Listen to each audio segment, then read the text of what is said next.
सुमित भाऊ, तुम्ही आज नगराध्यक्ष पदाची म्हणजे पद ग्रहणचा समारंभ संपलेला आहे.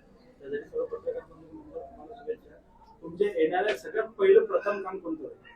सर्व पत्रकार बंधूंचे खूप खूप धन्यवाद. सोबतच बुटीबुरीकरांचे खूप खूप धन्यवाद. इतक्या भरघोस मतांनी आम्हाला सगळ्यांना निवडून दिलं. या समोरच्या येणाऱ्या काळात जो विश्वास आपण आमच्यावर दाखवला आहे तो नक्कीच सार्थ ठरवू. आम्ही सगळेच जण मिळून बुटीबुरीसाठी एक चांगलं कार्य कसं करता येईल त्याच्यावर आम्ही नक्कीच लक्ष देणार आहोत. समोरच्या येणाऱ्या काळात सगळ्यात पहिली गरज जी आपल्या सगळ्यांना माहिती आहे ती आहे पाण्याची.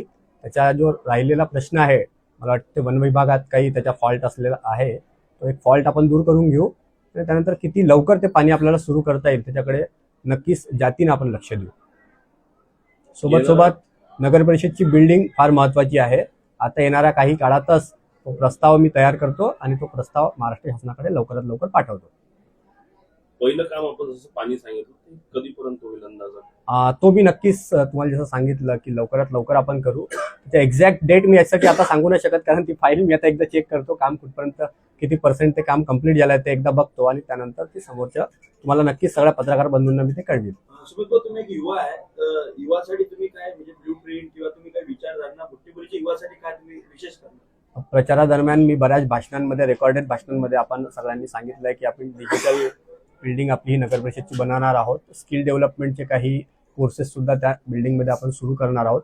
ज्या दिवशी ती नगर परिषदची बिल्डिंग कंप्लीट होईल आपल्याला दिसेल की स्किल डेव्हलपमेंटसाठी एक तिथे काय म्हणतात त्याला कॅबिन असेल किंवा चेंबर असेल आणि बाकीच्याही काय अजून आपल्याला BMA ची हेल्प घेऊन किंवा MIDCतल्या कंपन्यांची हेल्प घेऊन काय काय करता येतील त्याच्याकडे आपण नक्कीच लक्ष देणार आहोत.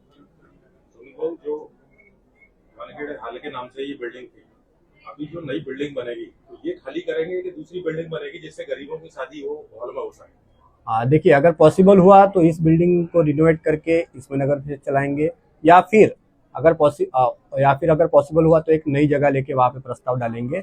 और अगर मान लिए इसी बिल्डिंग में अगर हम से नगर परिषद चलाते हैं तो एक दूसरा कम्युनिटी हॉल डेफिनेटली हम लोग बनाएंगे जिसमें गरीबों की कम पैसों में शादी हो. क्या वो हॉल का नाम भी किशोर वानखेड़े रखा जाएगा? I can't say about that, अभी से उसका मैं बता नहीं सकता हूँ. सब लोग मिल, क्योंकि हमने जो इलेक्शन लड़ा है, जो इलेक्शन हम लोग जीते, ये टीम वर्क की वजह से जीते, तो एक बार मैं सब टीम के साथ में बैठ के इसके बारे में बोलूंगा.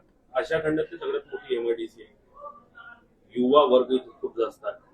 युवांसाठी, रोजगारांसाठी आपण नगराध्यक्ष म्हणून काय पाहू? बिलकुल. ज्या दिवशी मी नगराध्यक्ष म्हणून निवडून आलो त्याच्या दुसऱ्याच दिवशी BMAचे सगळे लोक आले होते. त्यांनी स्वागत सत्कार केला, शुभेच्छा दिल्या आणि त्यानंतर त्यांनी सांगितलं पण की सुमितला जी मदत पाहिजे आहे, म्हणजे स्पेशली सुमित नाही, एक युवा नगराध्यक्ष म्हणून जी मदत पाहिजे आहे ती सगळीच मदत द्यायचे त्यांनी आश्वासन या ठिकाणी दिलं आहे मला आणि ते आश्वासन त्यांच्या सहाय्याने आपण पूर्णच करणार आहोत.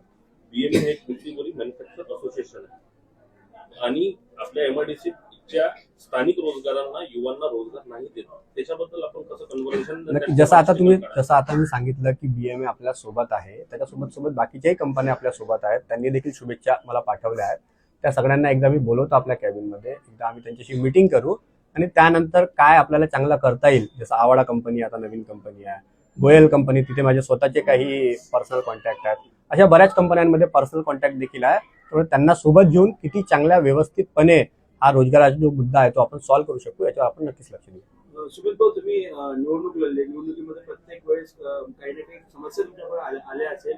तुम्ही आता जे येणारं वर्ष आहे, नवीन वर्ष येत आहे, तर तुम्ही कोणत्या प्रमुख, म्हणजे तुम्ही सांगितलं पाण्याचा प्रश्न पहिले सोडवून अजून कोणत्या समस्या तुम्ही हात घालसान की तुम्ही नगराध्यक्ष म्हणून सिद्ध होसाल? आता बऱ्याच मुद्दे मी सांगितले तसं ते रिपीट होतील. पाण्याचे मुद्दे असतील, नगर परिषदच्या बिल्डिंगचा मुद्दा असेल, रोजगाराचा मुद्दा असेल, अतिक्रमणाचा मुद्दा असेल आणि असे बरेच मुद्दे आहेत. ते आपल्या सगळ्या भाषणांमध्ये रेकॉर्डेड आहे. इलेक्शनमध्ये पैसा नव्हता म्हणून मी ते छापू शकलो नाही, त्याबद्दल क्षमस्व, पण रेकॉर्डेड भाषणांमध्ये सगळं आहे आणि ते नक्कीच समोरच्या काळात आपण पूर्ण करणार आहोत. एकदा दिलेला शब्द आम्ही पाळतो, म्हणून लोकांनी आम्हाला निवडून दिलाय आणि त्यांचा तो विश्वास देखील आपण पूर्ण करणार आहोत. सुद्धा आपल्या बुटीबुरीमध्ये थोर पुरुषांचे स्मारक बनवले गेले आहे, पण त्याची आज दुर्व्यवस्था आणि दुरावस्था आहे. त्या विषयात तुमचं काय विचार? मला असं वाटते की हा ज्यांनी बनवला त्यांचा प्रश्न होता खरं तर, की बनवताना ते त्याची जी व्यवस्था आहे, त्याचे जे मेंटेनन्स आहे ते देखील त्यांनी एकदा बघून घ्यायला पाहिजे होतं. पण हरकत नाही, जे झाला ते चांगलंच झाला आणि समोरच्या काळात जे होईल ते पण चांगलंच होईल. जे स्मारक आता आहे तिथे आपण बघू की साफसफाई कशी आपल्याला ठेवता येईल. ज्याप्रमाणे रोड आपण स्वच्छ करून घेतो कर्मचाऱ्यांकडनं, त्या सोबत त्या रोडच्या सोबत ते स्मारक देखील आपण साफ करू का याच्याकडे मी नक्कीच लक्ष देईन.